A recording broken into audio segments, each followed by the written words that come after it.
Mengapa ini menjadi penting untuk diulas? Karena akhirnya arah koalisi dan pencalonan itu didrive bukan karena keinginan partai politik secara genuine, tapi karena ketakutan-ketakutan. Dan akhirnya koalisi yang dibangun itu tidak bebas nilai dari kepentingan-kepentingan status quo. Jadi ada ketakutan kalau tidak mendukung calon ini atau tidak turut dengan apa yang diingin Pak Jokowi, maka akan ada kasus-kasus yang muncul. Saya pernah berkomunikasi dengan salah satu pimpinan partai, ada kebutuhan untuk advokasi hukumnya. Saya bilang, oke, saya bisa bantu, syaratnya cuma satu, katanya, tidak mendukung Anies Baswedan. Jadi partai ini kemudian menarik untuk didiskusikan, karena saya bilang, bukankah Anda basisnya adalah pemilih-pemilih Anies? Dia mengatakan betul, dan kenapa tidak mendukung Anies? Nanti 2024 bisa hilang. Jawabannya menarik, kalau tidak mendukung Anies, ya mungkin 2024 hilang. Tidak ada lagi di parlemen, tidak cukup electoral threshold-nya. Tapi kalau mendukung Anies sekarang, hilangnya sekarang gitu.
Baik, Bismillahirrahmanirrahim. Assalamualaikum warahmatullahi wabarakatuh. Mudah-mudahan suara saya terdengar ya. Bapak Moderator, bisa dikonfirmasi suaranya jelas? Ya, bisa jelas sekali. Baik. Salam hormat semua buat yang hadir secara offline maupun online, narasumber, Habib, Pak Robi, Profesor, yang ekonomi, maaf saya kok lupa, dan Bang Refli yang ada di situ. Ya, betul. Yang tadi disampaikan semua saya coba menyimak ya, tapi beberapa menit terakhir sempat terputus. Menarik semuanya. Saya mungkin beberapa sudah membaca ya. Kemarin hari Senin, pada saat akan take off ke Melbourne, saya menulis satu artikel atau apalah, tulisan panjang begitu. Karena biasanya saya menulis untuk artikel itu 2-3 halaman saja. Ini saya menulis sekitar 8 halaman, yang surprise sudah juga dibaca sama Bang Refli kata per katanya di channel YouTube beliau. Dan di situ memang saya agak gambarkan ya, kerisauan saya terkait dengan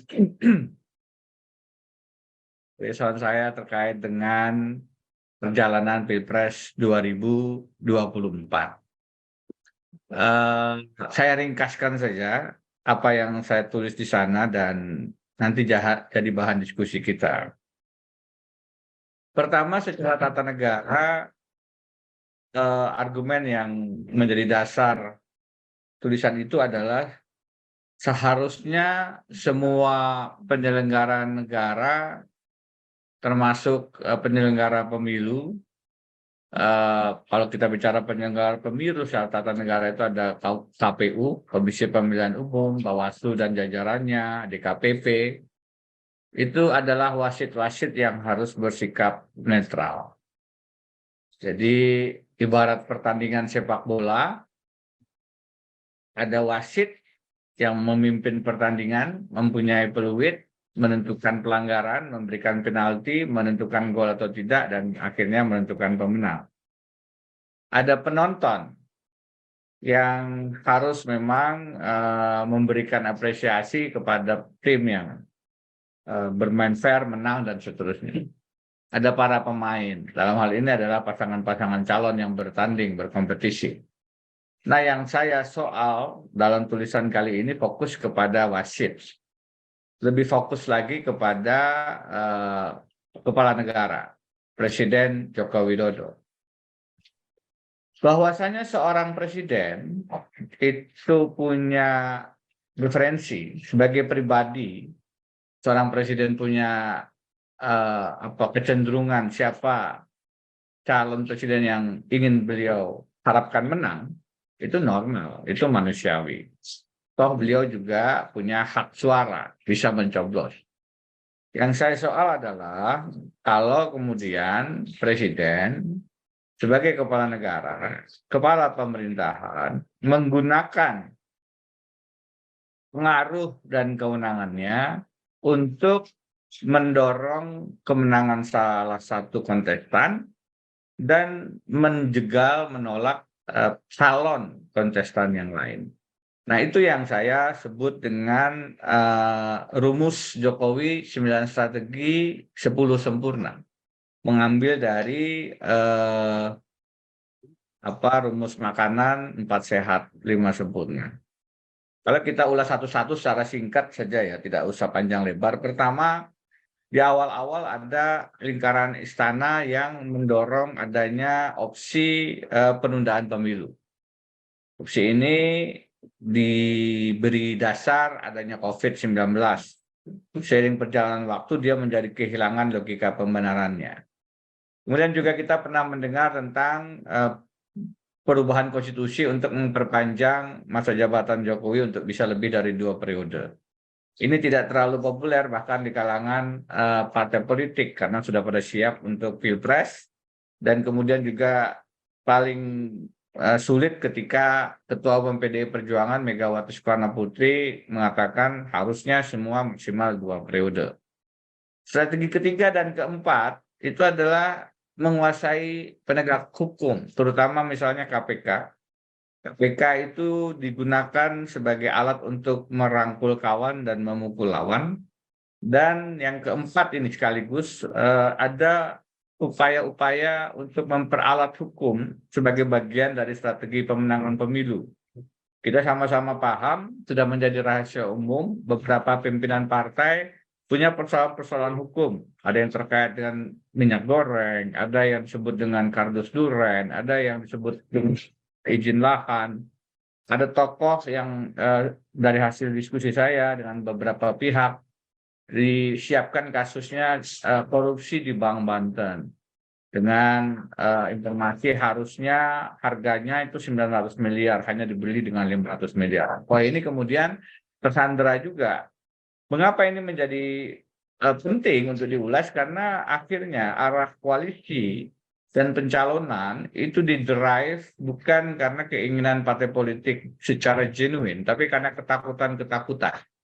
Dan akhirnya koalisi yang dibangun itu tidak bebas nilai dari kepentingan-kepentingan status quo. Jadi ada ketakutan kalau tidak mendukung calon ini atau tidak turut dengan apa yang diingin Pak Jokowi, maka akan ada kasus-kasus yang muncul. Strategi kelima, kalau ternyata tidak, lagi-lagi ada ancaman di misalnya tidak lagi menjabat sebagai pimpinan partai politik.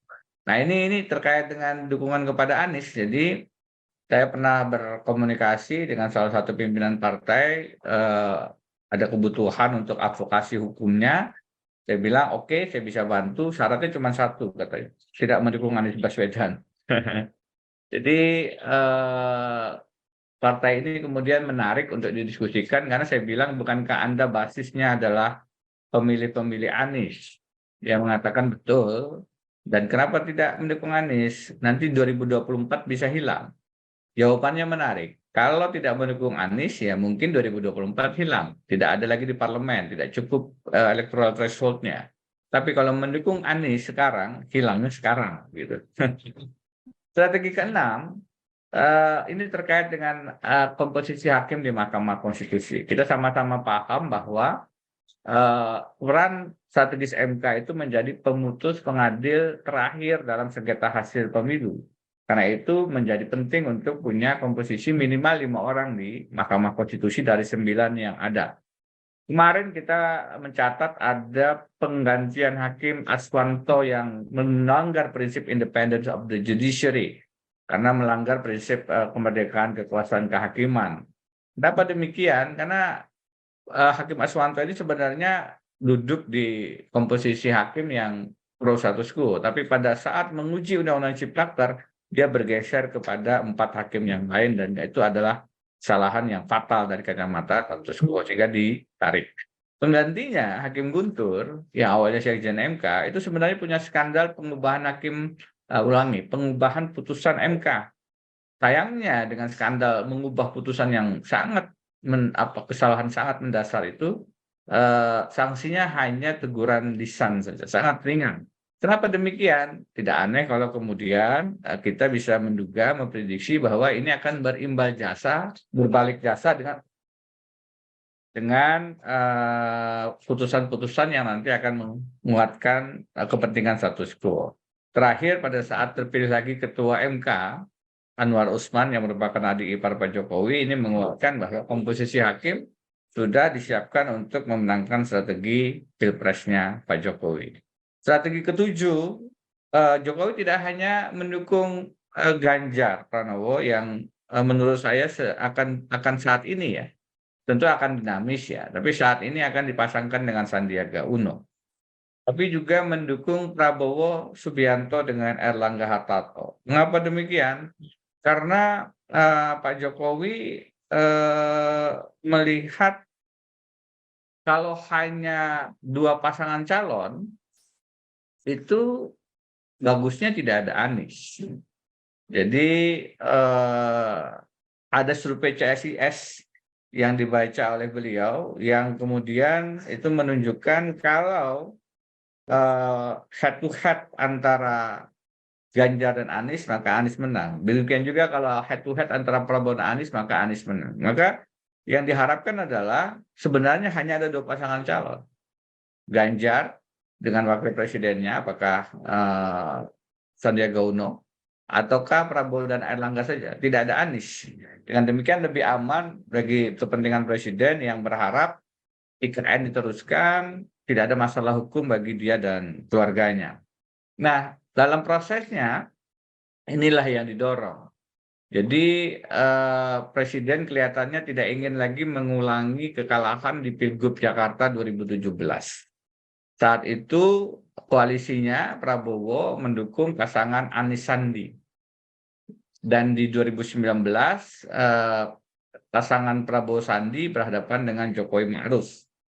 Di 2024 suara Islam itu akan dipecah 3. Kalau Anies bisa ikut suara Islam di Anies sendiri, kemudian ada suara Islam di Prabowo yang mengidentifikasi sebagai perwakilan Islam di Pilpres 2019 dengan Sandi, dan suara Sandi yang akan ditaruh di perwakilan Ganjar. Akan ada dipecah 3 suara kelompok Islam yang merupakan basis juga untuk Anies Baswedan. Itu kalau Anies bisa masuk ke dalam pertarungan Capres 2024. Tapi lagi-lagi itu berisiko sehingga ada gerakan untuk mengeliminasi Anies seawal mungkin. Kenapa Sandi? Kita hitung karena dari informasi-informasi yang saya dapat memang ada perintah dari Pak Jokowi ke Sandi, termasuk juga ke Erick Thohir untuk mendekati kelompok-kelompok Islam. Kalau Erick Thohir sudah jelas mendanai Partai Amanat Nasional, itu sebabnya sekarang yang didorong oleh PAN itu adalah mewapreskan misalnya Erick Thohir ke Ganjar, atau juga di Koalisi Indonesia Bersatu. Itu memang karena pendanaan PAN sudah dibantu oleh Erick Thohir. Bagaimana dengan Sandi? Ya Sandi sekarang kita sama-sama tahu gerakannya kepada P3. Dengan membawa P3 warna Islam dan Pilpres 2019 memang basisnya adalah suara-suara kelompok Islam, maka itu diharap bisa melengkapi koalisi PDIP dan P3. Nah, Prabowo bagaimana?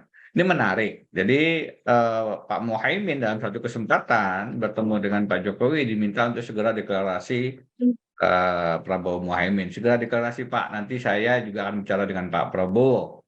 Tapi kemudian Prabowo ketemu Pak Jokowi lain dan akhirnya pada saat bertemu dengan Pak Muhaimin bilang, Pak Prabowo saya diminta menyampaikan kita segera deklarasi, kata Pak Prabowo. Pak Muhaimin, saya baru bertemu dengan Presiden Jokowi, yang diminta deklarasi segera adalah Prabowo Erlangga.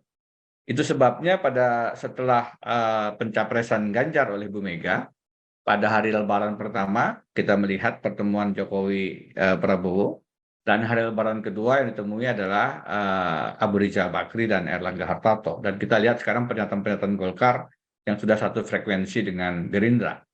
Tentu saja menarik tetap dinamikanya karena kemarin juga Gerindra bertemu lagi dengan PKB. Seperti apa kita akan lihat. Nah, tapi yang strategi ke-8 yang sama-sama kita paham adalah mengeliminasi Anies lewat KPK.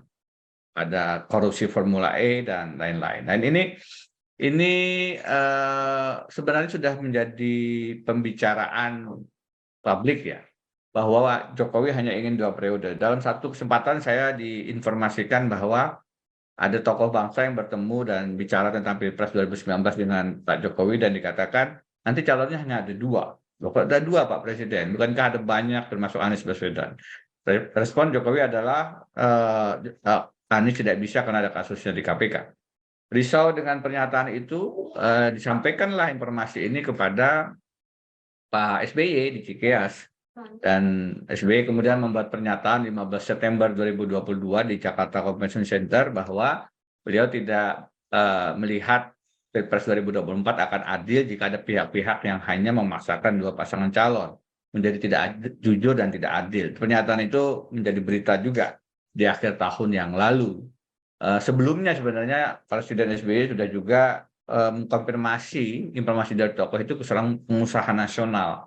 Dan dikonfirmasi memang bahwa ya betul Pak Presiden SBY, saya juga mendapatkan sinyal yang sama dari Pak Jokowi bahwa calonnya hanya ada 2. Jadi Anies kemudian diupayakan untuk tidak ikut pencalonan, salah satunya lewat korupsi Formula E. Yang paling mengganggu adalah strategi ke-9, yaitu mencaplok partai ya. Nah, kita tahu bagaimana ada upaya untuk memecah PKS, menjadi PKS dan Gelora. Kita tahu bagaimana ada upaya untuk mengganggu P3, termasuk dengan mengganti ketua umumnya.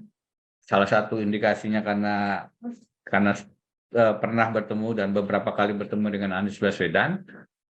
Kemudian kita tahu juga banyak upaya-upaya untuk mengontrol partai, bagaimana ketua umum Golkar itu sebenarnya keterlibatan Menko Polkam pada saat itu untuk mengarahkan kepada Erlangga Hartarto.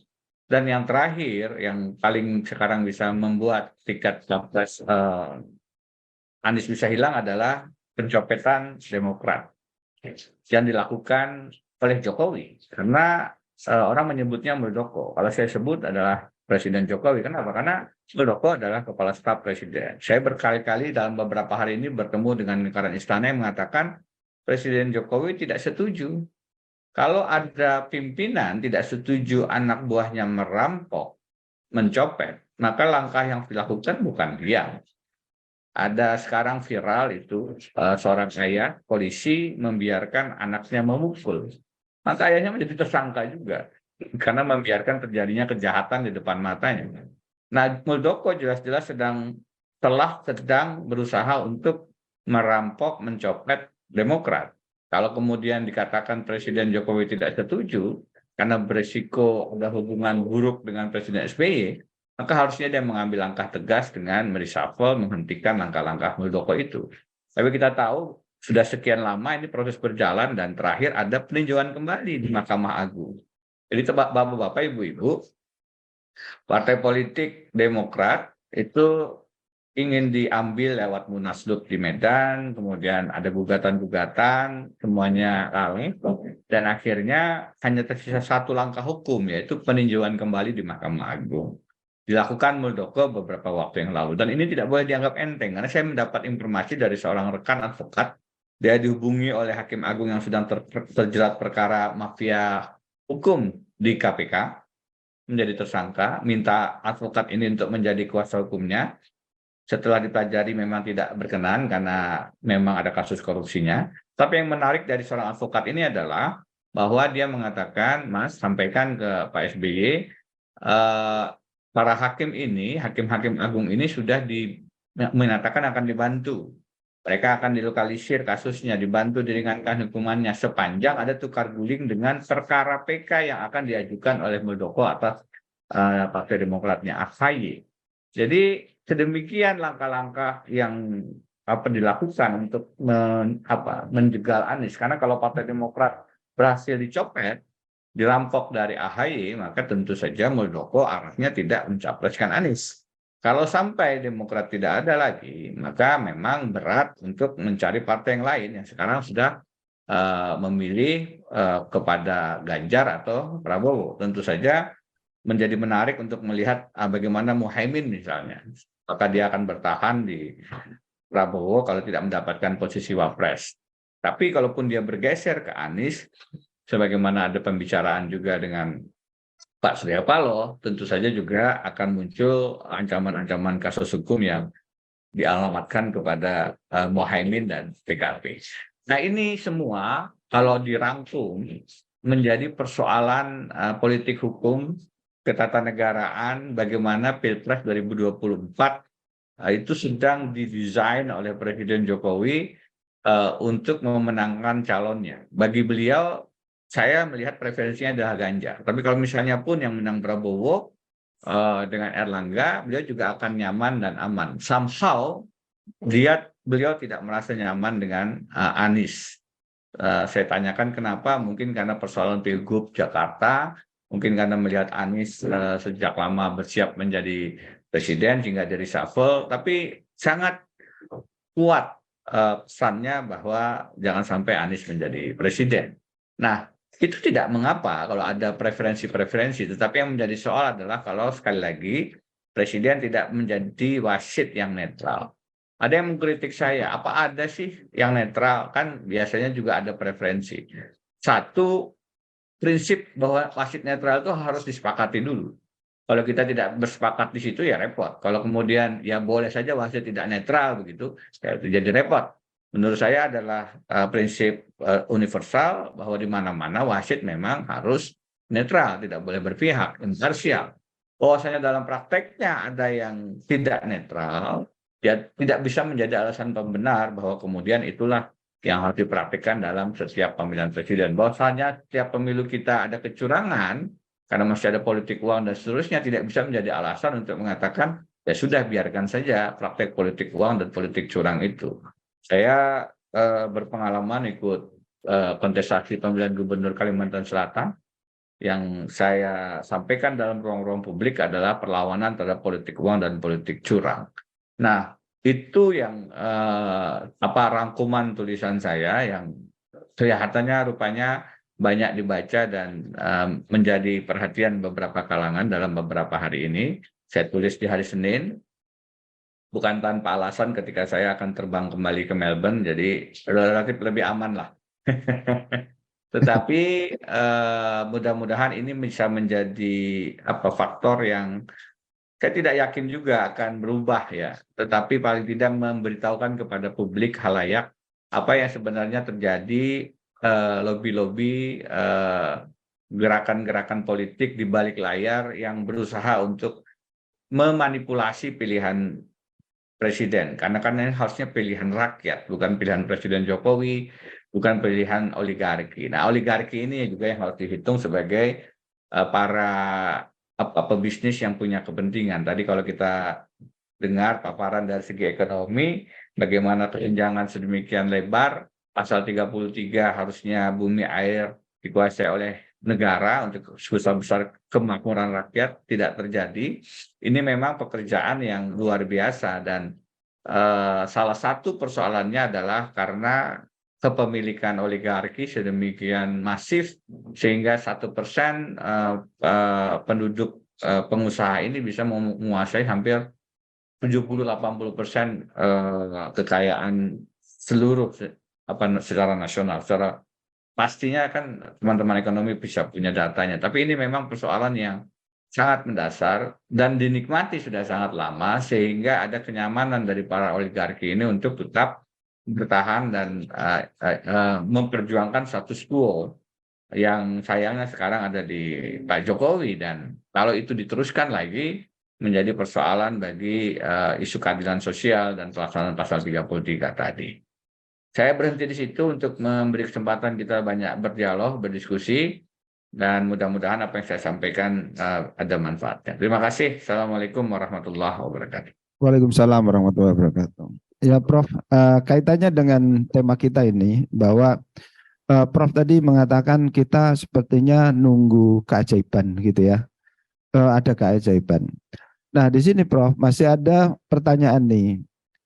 Beberapa profesor di Jogja pernah ngumpul kemudian rusaknya negeri ini karena mencengnya UUD 45. Jadi ada upaya para profesor ini untuk mengembalikan kepada UUD 45. Sepertinya itu menarik juga ya, rakyat banyak yang setuju dengan itu. Tetapi kembali bahwa kejadian itu seperti sudah berulang, terpeleset di tempat yang sama, nanti itu keledai gitu ya. Bukankah sudah pernah terjadi seperti itu? Nah, mungkin nggak Prof, kalau nanti ternyata presiden ini mengeluarkan dekret presiden kembali kepada UUD 45 lagi sehingga 3 periode, 4 periode, 5 periode ini terjadi lagi. Mungkin nggak seperti itu Prof? Mau dijawab singkat Prof? Baik, terima kasih ya. Pertama soal pikiran untuk kembali ke Undang-Undang Dasar 45. Ini pikiran yang terus muncul ya setelah perubahan pertama, kedua, ketiga, keempat. Tahun 99, tahun 2000, 2001, 2002. Ada 4 perubahan dalam 4 tahun. Kebetulan disertasi penelitian doktoral saya menulis tentang ini. Jadi saya berkesimpulan dari kacamata constitution making proses, hukum tata negara, meskipun prosesnya amburadul, acak adut, tidak sistematis, output akhirnya perubahan Undang-Undang 45 kita itu menghasilkan konstitusi yang lebih demokratis. Banyak ukurannya. Satu saja yang saya akan sampaikan di sini supaya menghemat waktu, karena waktunya tadi diminta menjawab pendek. Adanya batasan masa jabatan presiden dikaitkan dengan pertanyaan tadi. Jadi di dalam Undang-Undang 45 kita sekarang maksimal 2 periode. Kalau dikembalikan kepada Undang-Undang 45 maka tidak ada masa jabatan lagi, pembatasannya bebas lagi, bisa 3, 4, 5 kali. Apakah Presiden Jokowi bisa menerbitkan itu sekarang? Sekarang ini kecenderungannya alternatif untuk memperpanjang masa jabatan presiden itu sudah mulai kehilangan momentum. Dengan sudah menetapkan Ganjar, dengan sudah berproses kemudian arah ke koalisi, kelihatannya Presiden Jokowi sudah kehilangan momentum itu. Tetapi saya selalu mengatakan ada skenario 1, penundaan pemilu, 2, masa jabatan presiden. Bagaimana caranya? Dengan sidang istimewa, kembali ke Undang-Undang 45, atau lewat dekret. Jadi semua skenario tata negara itu masih mungkin, meskipun kalau dilihat dari perjalanan kekinian, sekarang yang paling muncul di permukaan, kita bisa melihat bahwa pasca dicalonkan Ganjar itu menjadi lebih rumit, lebih sulit untuk dilakukan. Karena berarti partai-partai tidak dalam posisi mendukung itu. Tidak dalam posisi adanya Presiden Jokowi yang menjabat lagi di periode selanjutnya. Sudah mengarah ke pergantian presiden.